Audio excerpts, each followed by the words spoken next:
দর্শক যখন কোনো একটা ছবিকে দুইটা ছবিকে তুলনা করতেছে, এটা নিয়ে কথা বলতেছে, তার মনে হচ্ছে এটার আগ্রহের কেন্দ্রবিন্দু হচ্ছে, এটা তো অবশ্যই পজিটিভ দিক। আমি এটা সোশ্যাল মিডিয়ায় দেখছি যে এইটা তুলনা করা হচ্ছে। আসলে কি হয় যে মানুষ তো কোনো কিছু ওই সাদা বলতে বক বোঝায়।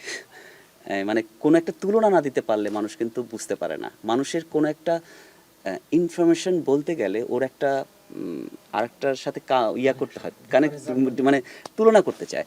আমি বলবো যে সেটা তো দরকারি, সেটা হবেই। আমাদের যেই সিনেমাটার যেই জনরা, যেই স্টাইল, যেই প্রেজেন্টেশন, সেটা দেখে হয়তো এক ধরনের দর্শক মনে করছে আচ্ছা এটা মধ্যবিত্তের ছবি। হ্যাঁ, সো আবার ওইটা একভাবে ভাবছে যে ওইটা মধ্যবিত্তের ছবি, আবার ওটা এক ধরনের যেহেতু ওটা অনেক বিগ বাজেট ছবি, এক ধরনের স্টাইলের মধ্যে করে বানানো, এইটাকে আলাদা করতেছে এবং দুইটাকে আবার একসাথে করছে। কারণ হচ্ছে দুইটার হয়তো এক ধরনের দর্শক ক্রিয়েট হয়েছে সোশ্যাল মিডিয়ায়, যেই কারণে। কিন্তু এটা আলাদা করার কিছু নাই। আমার কাছে মনে হয় যে যখন সিনেমা হলে কোনো একটা ছবি যায়, তখন এটা একটা সিনেমা যায়। এখানে দর্শক ছবিটা দেখতে যায়। দর্শক কিন্তু ছবিটা দেখে যদি ভালো লাগে তাহলে সেটাই কিন্তু কমার্শিয়াল। সো দর্শক যখন যেই ছবিটা দেখতে যাচ্ছে, যেই ছবির প্রতি আগ্রহ হবে, সেটা দর্শক কমার্শিয়াল এটা নিবে।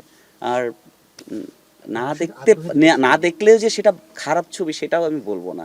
কারণ ছবিটা দেখার ভিতর দিয়ে কিন্তু খারাপ ভালো হয় না। ছবিটা খারাপ ভালো হয় হচ্ছে সেটা কোয়ালিটির ভিতর দিয়ে। আর ছবিটা ভালো বলতে পারি আমরা ওই কোয়ালিটি দিয়েই।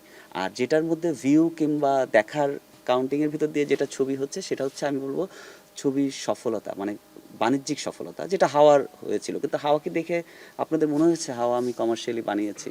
তা তো না। এবং আমরা পুরো টিম এটা কখনোই চিন্তা করিনি এটা কমার্শিয়ালি আমরা বানাবো কিংবা বানাইও নি। কিন্তু এটার বাণিজ্যিক সফলতাকে বলে দিচ্ছে হাওয়া কমার্শিয়াল ছবি। সো আই থিঙ্ক এই তর্ক থেকেই যাবে, এই তর্ক শেষ হবে। হ্যাঁ, অবশ্যই পজিটিভ, অবশ্যই অবশ্যই এটা এটা তো অবশ্যই পজিটিভ। কারণ হচ্ছে যে দর্শক যখন কোনো একটা ছবিকে দুইটা ছবিকে তুলনা করতেছে, এটা নিয়ে কথা বলতেছে, তার মনে হচ্ছে এটার আগ্রহের কেন্দ্রবিন্দু হচ্ছে, এটা তো অবশ্যই পজিটিভ দিক।